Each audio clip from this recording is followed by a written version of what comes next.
So this is how a 12-year-old kid humiliated every trader on Wall Street. Let's watch it. It's June 2017.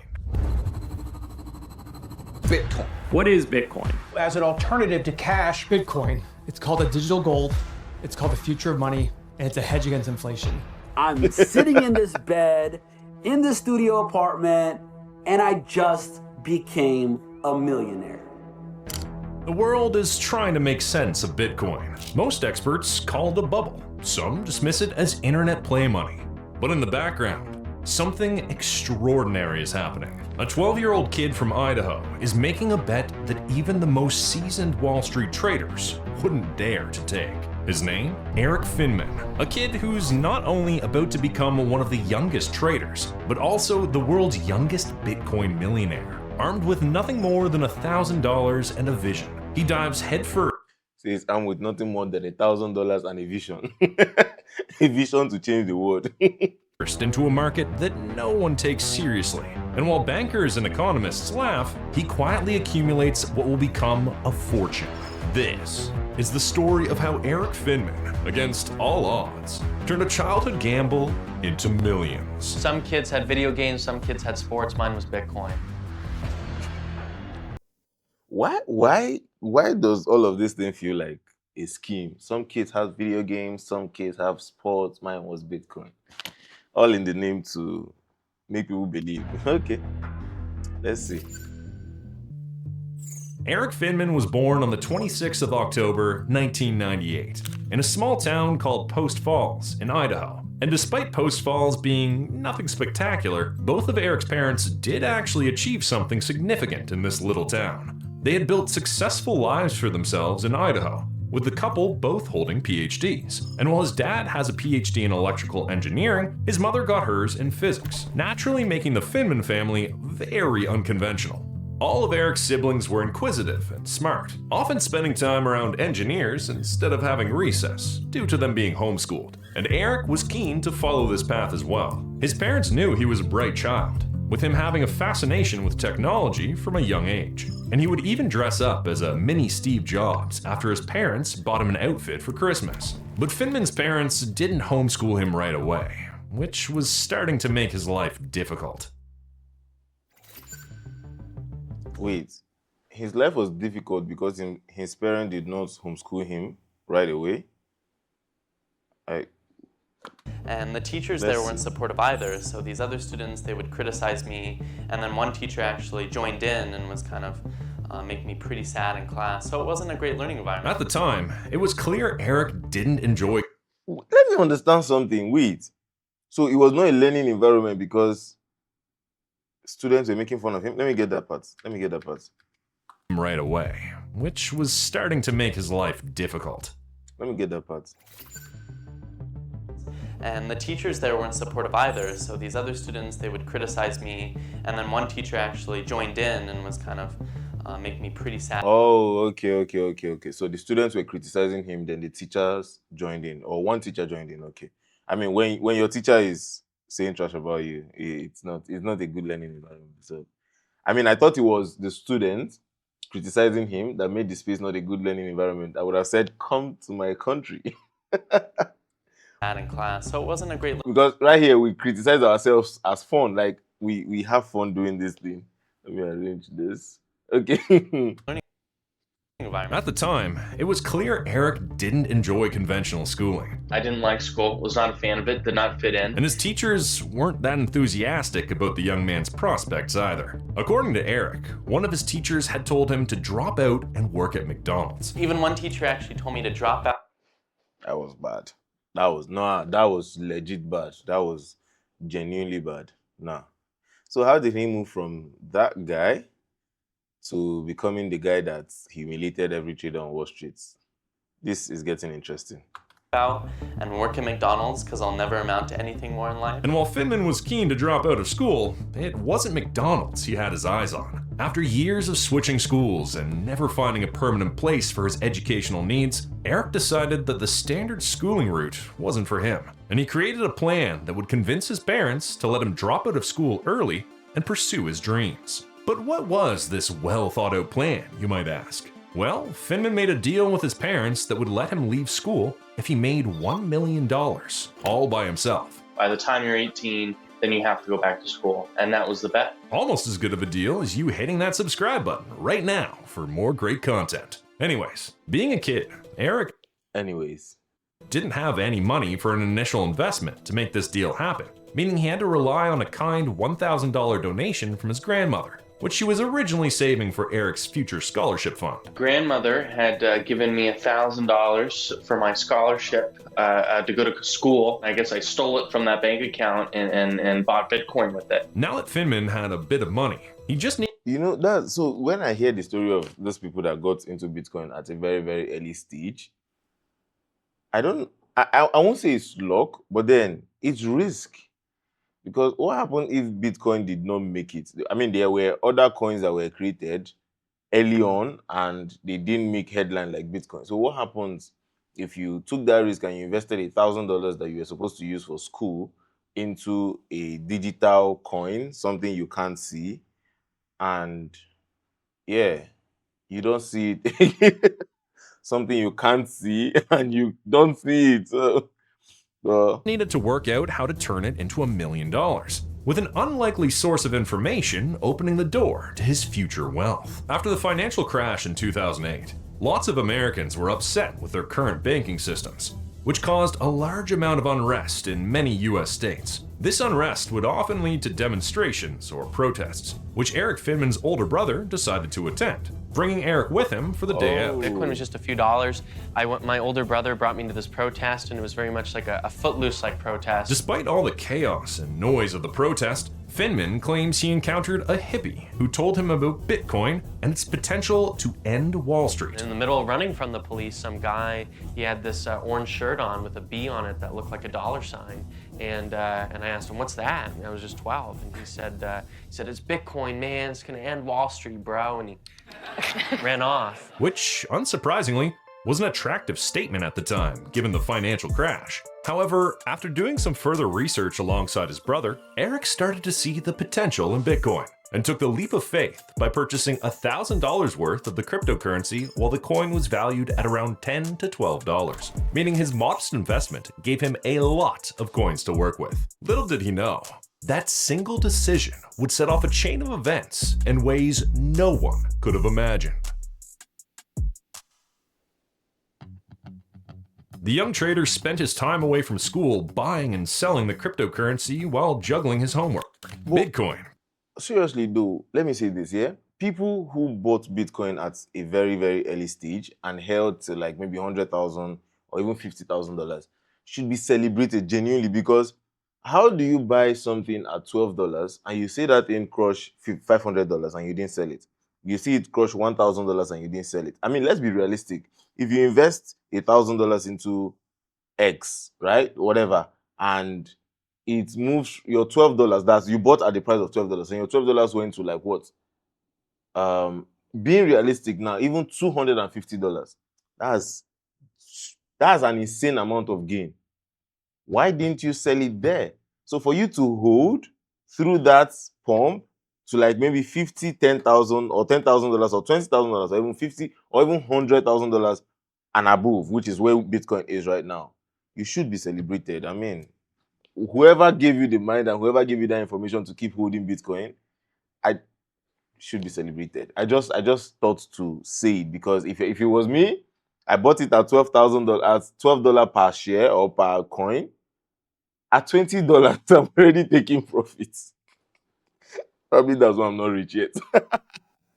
Became Eric's life, which was quickly becoming a very worthwhile use of his time. Eric bought into Bitcoin in mid-2011 for around $10, after which the coin dipped back down to around $5 or $6 after he purchased his coins. But Finman saw something in Bitcoin that seemingly no other trader on Wall Street was aware of, and he was keen to keep hold and trade more of his position. Finman was very quickly rewarded for his loyalty, with Bitcoin reaching over $15 per coin in January 2013. Of course, at this point, a novice trader like Eric could have easily sold all of his coins for a small profit. Exactly, that's my point. That's exactly what I just said. Which would have still been impressive, given he was barely a teenager while trading the cryptocurrency. But small profits still weren't enough to draw Eric away from Bitcoin, and his decision to remain loyal was going to change his life forever.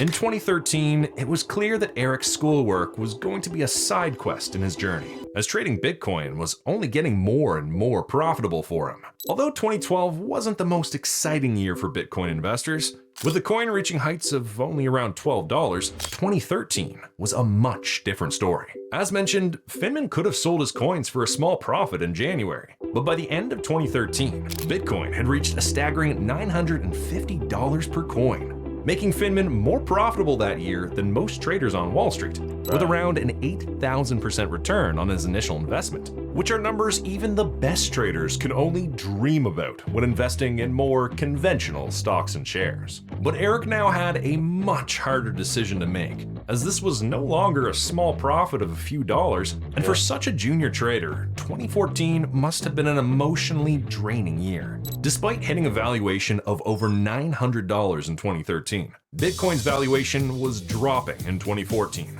ending the year at around $320 per coin, more than half of the valuation that Finman could have cashed out for in late 2013.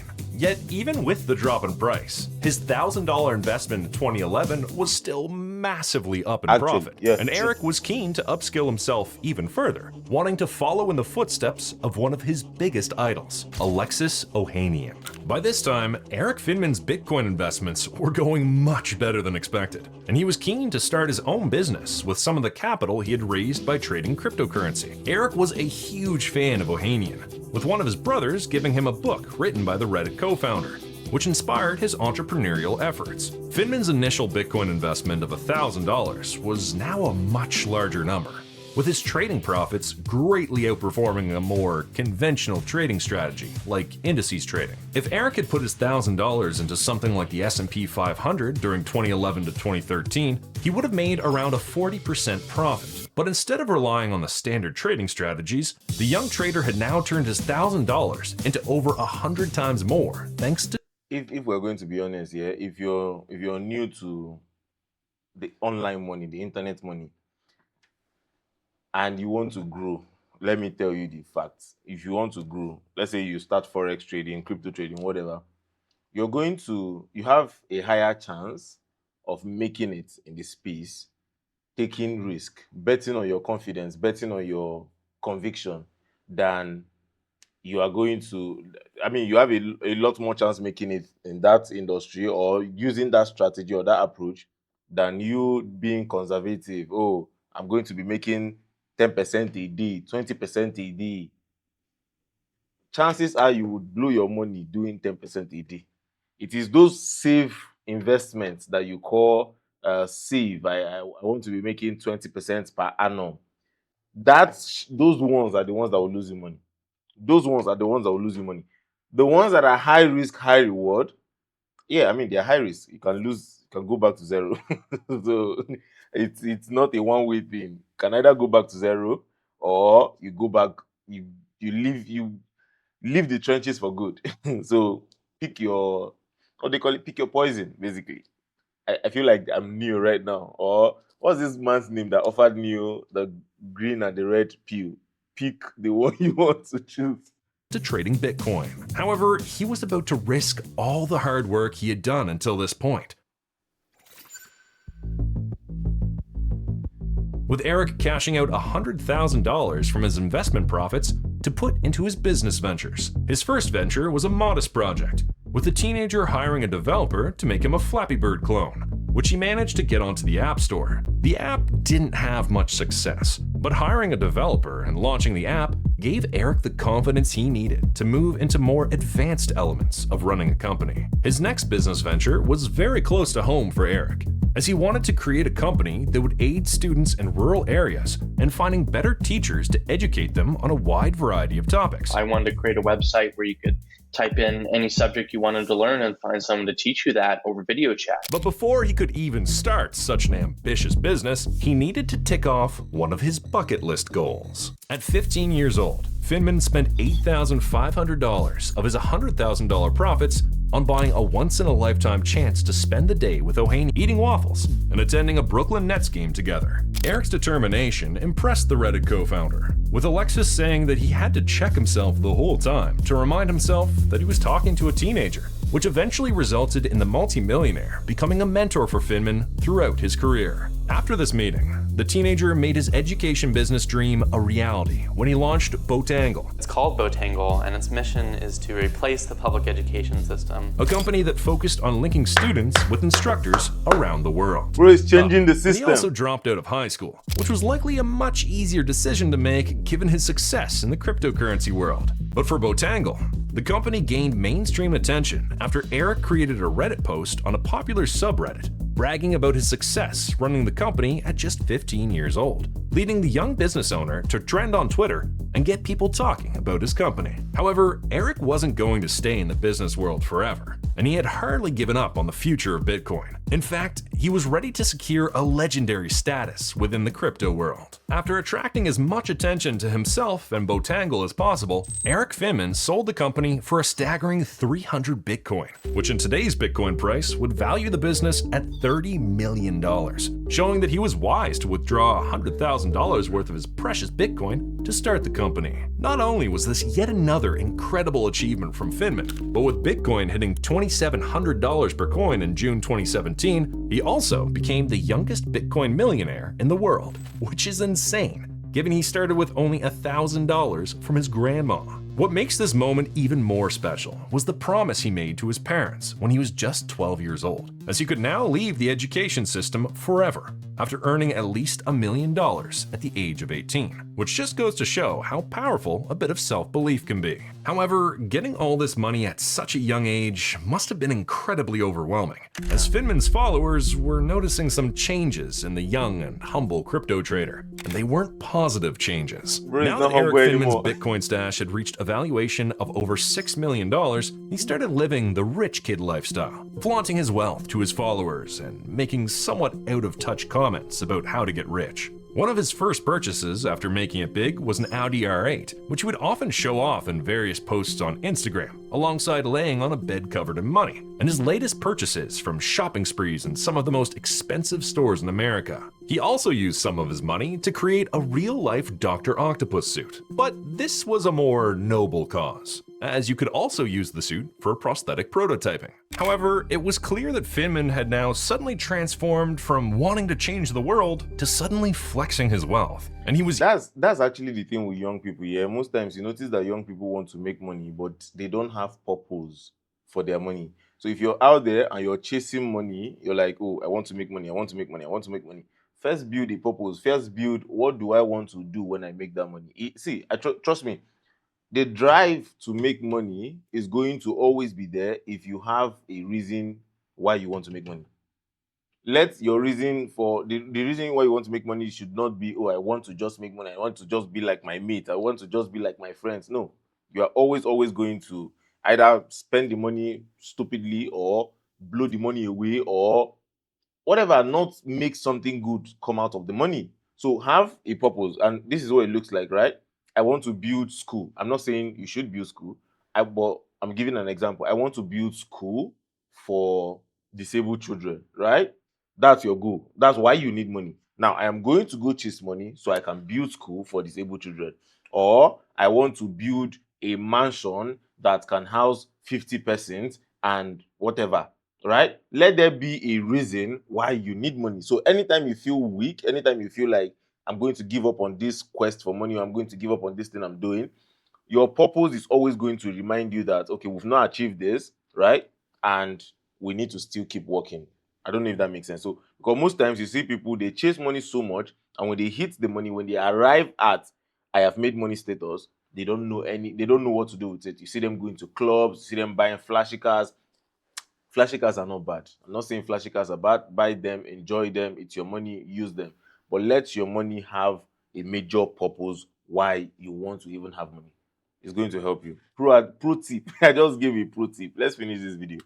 even looking to get involved in the hypebeast markets, which was more of an addiction than an investment. During this time, Eric described an average day in his life as, I wake up and I'm just in my blanket made of $100 bills, and I get up and they fall off my face, and I jump into my Yeezys as soon as I get off the bed, and brush my teeth with a Supreme toothbrush. It's just a day in the life, so if it so happens to be flexing in that day in the life, then what a coincidence. And as you may have gathered from that statement, Finman was starting to invest in many of the most popular brands in the hypebeast space, purchasing large quantities of Yeezy, Adidas, Supreme, and other designer brands. These items, of course, hold some sort of value and can be traded in a similar way to cryptocurrency, with the simple buy low, sell high mindset. But these investments were quickly becoming an expensive addiction for Bitcoin's youngest millionaire. In an interview with GQ, he stated that he was spending tens of thousands of dollars on these brands, going on to say that buying them felt like an addiction, and as a result, flexing wealth was slowly taking over his life.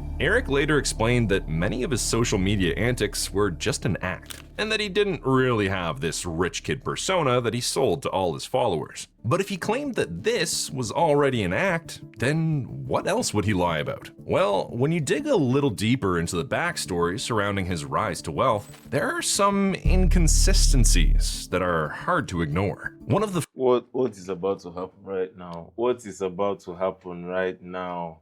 We just celebrated Brew. What is about to happen right now? What's this turn of events? What inconsistency? What are we investing? first differences in Eric Finman's story is the incredible deal he made with his parents. Depending on which source you go to, you'll likely hear a slightly different version of the story, with Investopedia stating that he made a deal with his parents when he was 12 years old, that if he became a millionaire by the age of 18, he could leave school. However, according to the well-respected New York magazine, it wasn't until after he founded Botangle that he made a $1 million deal with his dad to stay out of college, making him around 15 at the time. Even Business Insider has a different variation of this story, with them stating that at 18 years old, Eric upped the ante of an existing deal, allowing him to stay out of college if he made $1 million. Another interesting inconsistency is the story of how Eric discovered Bitcoin in the first place, with the original narrative being that he met a hippie during a 2008 financial crash protest he attended with his brother, who told him that Bitcoin was the future and that it could take down Wall Street. But when New York magazine wrote their profile on Finman, they made no mention of a protest. And in fact, they stated that he found out about Bitcoin in 2013 thanks to his older brother, who had already purchased the coin before him. This is a big problem within itself, because if Eric had only found out about Bitcoin in 2013, there's no way he could have bought any at 12 years old, given he would have been around 15 when his brother first introduced him to the cryptocurrency. Of course, this doesn't mean that Eric Finman made all of this up. It could simply be a couple of journalistic errors when reporting about his backstory. But nevertheless, it's still very surprising that such a unique and attention-grabbing story would have so many important inconsistencies in what should be an easy backstory to tell. And funnily enough, if we fast forward to the present day, Finman isn't a fan of his rise to fortune either. By 2021, Eric had amassed a staggering 341 Bitcoin, which has a valuation of at least $34 million, because of the current price of Bitcoin being over $100,000 per coin. Considering that he started with just $1,000, this amazing return makes him one of the most successful crypto traders in the world. True. But with the rise of cryptocurrency and Bitcoin in the modern world, Eric is starting to regret the way he made his money. In 2024, Finman stated that he was sick of being the Bitcoin person and that he was desperate to get out of crypto, with the trader instead focusing on the aircraft market. In recent interviews, the young millionaire seems to be happy, but whether he stepped away from Bitcoin or not is hard to tell, as Eric isn't in the public eye as much as he used to be. However, the crypto world will never forget his extraordinary journey to becoming the youngest Bitcoin millionaire as a kid, with many articles praising him across the internet. And whether you believe it or not, it truly is one of the craziest stories in trading history. But did you know that there was also a trader who faked his way into becoming one of the most powerful men on Wall Street? To find out more about that, W video, man. I mean, the reason why I'm laughing is how they just highlighted the guy behind Donald Trump. That was good storytelling. That was good storytelling. And yeah, fake it or whether the story is true or the story is false. I mean, bro made his money, bro is rich, according to the story. Yeah, there might be a little bit lapses here and there, but then who don't have lapses in their story? So I hope you enjoyed this, and if you enjoy this video, you're still also going to enjoy this one that is being recommended to you right now. Click on it, watch it, enjoy it. See you on the next one. Bye for now.